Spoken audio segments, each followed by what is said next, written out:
Welcome back to the channel Coins Collection. Today, we're diving into the fascinating history of a Canadian coin that continues to capture the attention of collectors worldwide, the 1988 Canadian $1 coin, featuring Queen Elizabeth II with the Latin inscription, D.G. Regina. Whether you're a coin collector, a history enthusiast, or simply curious about the stories engraved on the money we use, this episode will walk you through the background, design, significance, and value of this iconic Canadian dollar. So, let's begin. Section 1. The background of the Canadian dollar coin. Before 1987, Canada's $1 currency primarily existed as a banknote. However, in an effort to save money on printing and prolong the life of currency, the Canadian government introduced a new circulating coin to replace the paper dollar. Thus, in 1987, Canada launched what is now famously called the loonie, a $1 coin featuring a common loon on the reverse side. It was an immediate cultural symbol, earning its nickname and becoming a defining image of Canadian currency. The 1988 issue of the $1 coin was the second year of its circulation. While it might not carry the same novelty as the first year, it marked the coin's firm establishment in everyday use across Canada. Section 2, the obverse design, Queen Elizabeth II on the front, or obverse side, of the coin, we see a portrait of Queen Elizabeth II, designed by Arnold Machin. This portrait was first used on Canadian coins in 1965 and remained in use until 1989. It shows the Queen wearing a tiara, facing right, with a youthful yet regal appearance. Surrounding the portrait is the Latin inscription, Elizabeth II D.G. Regina. This stands for Elizabeth II, de Gratia Regina, which translates to Elizabeth II, by the grace of God, Queen. It is a traditional phrase used on many Commonwealth coins, reminding us of the Queen's constitutional role and the link between Canada and the British monarchy. Section 3, the reverse design. The loon. The reverse of the coin is what gave this dollar its nickname, the loonie. Designed by Robert Ralph Carmichael, it depicts a single common loon swimming peacefully on a lake, with trees and rocks in the background. The word Canada is placed above, with the denomination dollar, and the year 1988 below. The loon design has become so iconic that Canadians still refer to the $1 coin as a loonie to this day. In fact, the term is used so frequently that even government and financial institutions use it officially. Section 4. Composition and specifications. The 1988 Canadian $1 coin is made of nickel with a aureate bronze plating, giving it its distinctive golden color. Diameter, 26.5 mm. Weight, 7 grams. Thickness, 1.95 mm. Shape, 11-sided polygon, making it easy to distinguish by touch. This unique 11-sided shape not only helps prevent counterfeiting but also makes the coin stand out. In a handful of change. Section 5. Historical context of 1988. The year 1988 was an interesting one for Canada. It was the year of the Calgary Winter Olympics, a major international event that brought attention to Canada on the world stage. Economically and culturally, Canada was finding its modern identity, and the loonie became part of everyday Canadian life. Having a durable coin instead of a paper dollar also made sense. Paper bills lasted only a short time in circulation, while coins could last decades. By 1988, Canadians were quickly adapting to this new dollar coin, even if some initially missed the softer, foldable banknote. Section 6. Collector value and rarity. Now, let's talk about the part collectors love the most, value. For the 1988 Canadian $1 coin, millions were minted, making it a common circulation coin. Its face value is, of course, $1 Canadian, and most circulated examples are worth just about that amount. However, the value changes when we talk about condition. A coin in uncirculated or mint state condition, with no wear, scratches, or discoloration, can be worth more to collectors. Depending on the grade, uncirculated 1988 loonies may fetch anywhere between $5 and $20 in the coin market. There are also some special mint sets and proof-like coins from 1988. These are worth more than circulation strikes because they were made specifically for collectors with a higher quality finish. It's also worth noting that collectors often seek complete year sets of Canadian dollars. Having the 1987 first-year issue and the 1988 second-year issue together is considered a nice addition to a collection. Section 7. The importance of D.G. Regina. The phrase D.G. Regina is more than just an inscription. It is a reminder of Canada's ties to monarchy and tradition. On coins, Latin inscriptions have long been used to express continuity, authority, and heritage. For Canadian collectors, the presence of D.G. Regina connects this coin not just to Canadian history, but to centuries of British and Commonwealth coinage where similar inscriptions have been used. It ties the modern loonie back to much older traditions of money and monarchy. Section 8, Legacy of the 1988 dollar coin. Today, the loonie is inseparable from Canadian identity. It has been around for nearly 4 decades, and the 1988 version represents the early years of this transition from paper to coin. Over the years, the Canadian Mint has released many commemorative versions of the loonie, celebrating everything from anniversaries to wildlife and national achievements. But the 1988 issue remains part of the standard, original design lineage. For many Canadians, it was simply the coin in their pockets. But for collectors, it now carries a story, the story of adaptation, national identity, and the evolution of Canadian currency. So, to sum it up, the 1988 Canadian $1 coin is not rare in the sense of scarcity, but it is historically significant. Featuring Queen Elizabeth II with the D.G. Regina inscription on the obverse, and the iconic loon on the reverse, it represents a defining moment in Canadian currency history. For collectors, it's a must-have piece, not because it will make you rich, but because of the role it played in shaping modern Canadian coinage. And for everyday Canadians, it remains a familiar and beloved symbol of the nation. That wraps up today's deep dive into the 1988 Canadian dollar coin. If you enjoyed this video, don't forget to like, share, and subscribe for more fascinating stories from the world of coins. Next coin. History of the USA 2-cent coin. First production. The first 2-cent coins were minted by the United States Mint in 1864. Motto: it was the first U.S. coin to display, "In God We Trust," a phrase now standard on U.S. currency. Design: the coin's design featured a shield and rays on the front, obverse, with the value and year on the back, reverse. End of production. After 1873, the U.S. Mint stopped producing 2-cent coins, so there are number 1964 2-cent coins.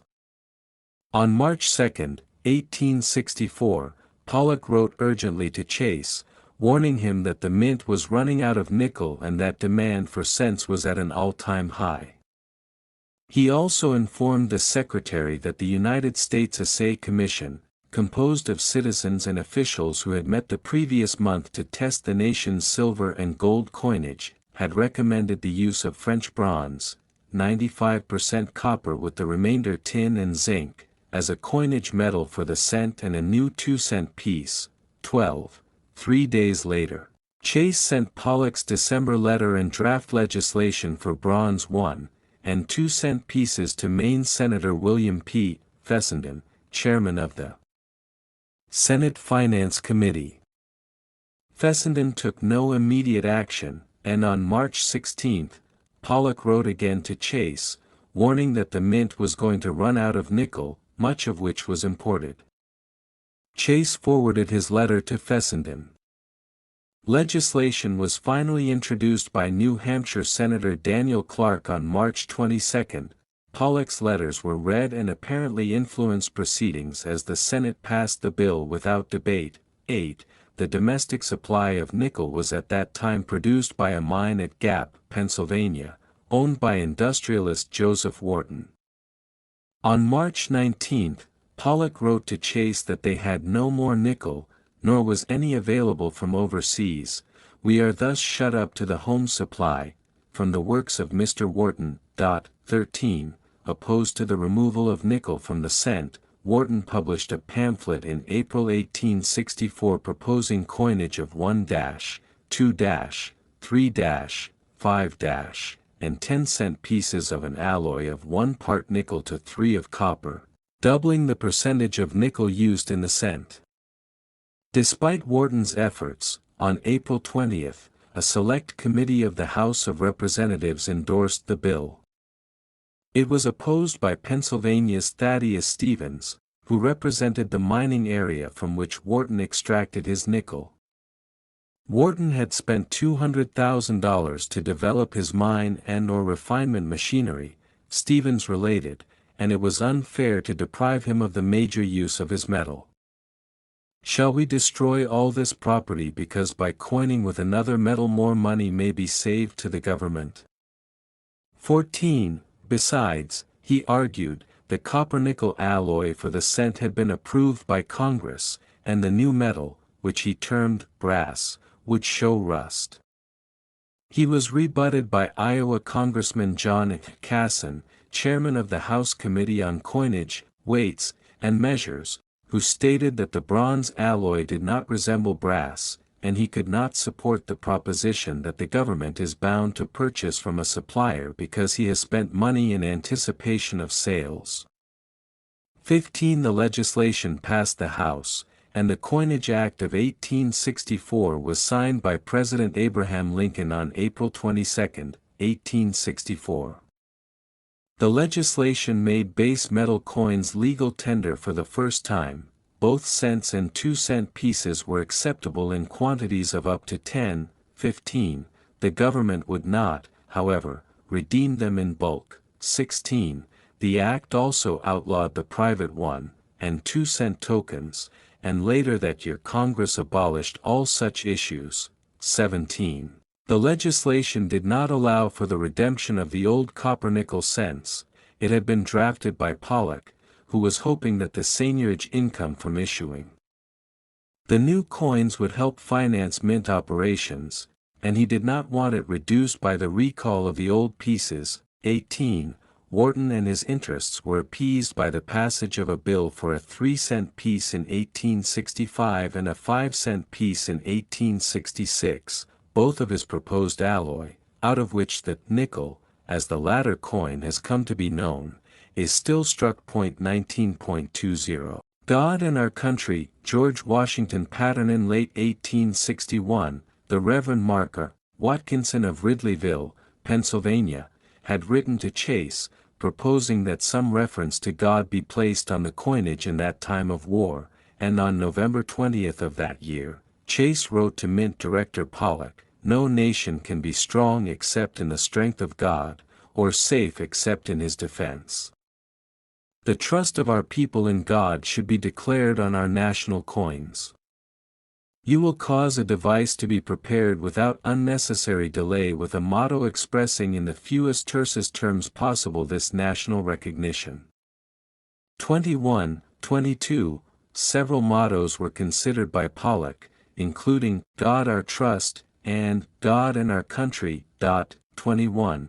Some of the patterns he sent Chase in December 1863 used "God Our Trust," and he wrote of the design, "The devices are beautiful and appropriate, and the motto on each such, as all who fear God and love their country, will approve."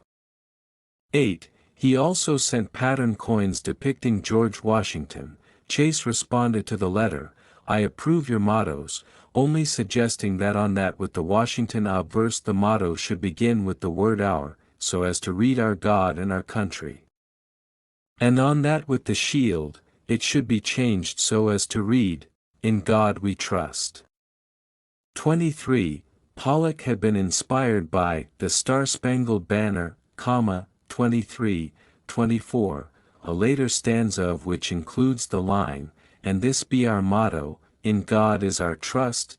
25. Chase may have been influenced in his decision by the motto of his alma mater, Brown University, "In Deo speramus, in God we hope." 26. As the mottos to be placed on coinage were prescribed by the 1837 Act, a legislative change was needed.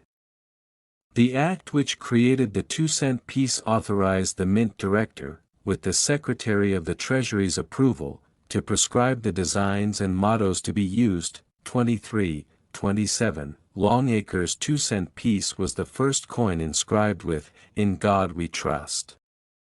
The motto was popularized by the new coin. On March 3, 1865, Congress passed legislation ordering its use on all coins large enough to permit it. 28. Since 1938, "In God we trust," has been used on all American coins. 23_29. The obverse design is a Longacre version of the Great Seal of the United States. 30. His design focuses on the shield, or escutcheon, as a defensive weapon, signifying strength and self-protection through unity. The upper part of the shield, or chief, symbolizes Congress, while the 13 vertical stripes, or paleways, represent the 13 original states. Consequently, the entire escutcheon symbolizes the strength of the federal government through the unity of the states. 31. The crossed arrows represent non-aggression, but imply readiness against attack. The laurel branches, taken from Greek tradition, symbolize victory. 31.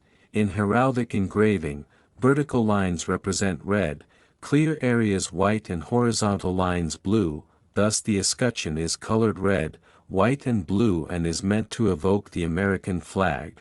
32. The reverse contains the denomination, 2 cents, within a somewhat ornate wheat wreath. The rest of the coin is filled with the name of the country. 30. Art historian Cornelius Vermeule deemed the 2-cent piece the most Gothic and the most expressive of the Civil War, of all American coins. 33. The shield, arrows, and wreath of the obverse need only flanking cannon to be the consummate expression of Civil War heraldry. 33. Vermeule suggested that the coin appears calligraphic, rather than sculptural, and ascribed this to Longacre's early career as a plate engraver. 34. Issuer United States period Federal Republic, 1776 date, type standard circulation coins years 1864–1873 value 2 cents 0.02 USD equals PKR 5.66 currency dollar, 1785 date. Composition bronze, 95% Cu, 5% Sn and Zn. Weight 6.22 g, diameter 23 mm. Thickness 1.8 mm. Shape round. Technique milled orientation coin alignment number and hashtag 2296 help references KM number 94, PCGS hashtag 3576 to 3585. 3587 to 3599, etc. Gray sheet hashtag 2674 to 2766, 70609, etc. Available for swap C46 swap offers available for swap C200 sale offers obverse. Shield in a wreath and the United States motto script, Latin lettering, "In God We Trust." 1871. Engraver, James Barton Longacre. Reverse face value in a wheat ears wreath and country name script, Latin. Lettering, United States of America 2 cents. Engraver, James Barton Longacre. Edge plain 2 cents, Union Shield, obverse copyright GRMXD Mint United States Mint of Philadelphia, United States 1792 date. The 2-cent piece was produced by the Mint of the United States for circulation from 1864 to 1872 and 4. Collectors in 1873. Designed by James B. Longacre, there were decreasing mintages each year, as other minor coins such as the nickel proved more popular. It was abolished by the Mint Act of 1873. 2 cents United States value $0.02 US dollars mass 6.22 G diameter 23.00 millimeters edge plane composition 95% copper 5% tin and zinc years of minting 1863, patterns only, 1864, 1873 regular issues mint marks none. All struck at Philadelphia Mint Obverse.design.shield, In God We Trust, on banner, date below. Designer James B. Longacre design date 1863. Reverse. Design wheat wreath, United States of America, legend, 2 cents, in center, designer. James B. Longacre design. Date 1863. The economic turmoil of the American Civil War caused government-issued coins, even the non-silver Indian head cent, to vanish from circulation, hoarded by the public. One means of filling this gap was private token issues, often made of bronze. The cent at that time was struck of a copper-nickel alloy, the same diameter as the later Lincoln cent, but somewhat thicker. The piece was difficult for the Philadelphia Mint to strike, and mint officials, as well as the annual Assay Commission, recommended the coin's replacement. Despite opposition from those wishing to keep the metal nickel in the coinage, led by Pennsylvania Congressman Thaddeus Stevens, Congress passed the Coinage Act of 1864, authorizing bronze cents and 2-cent pieces.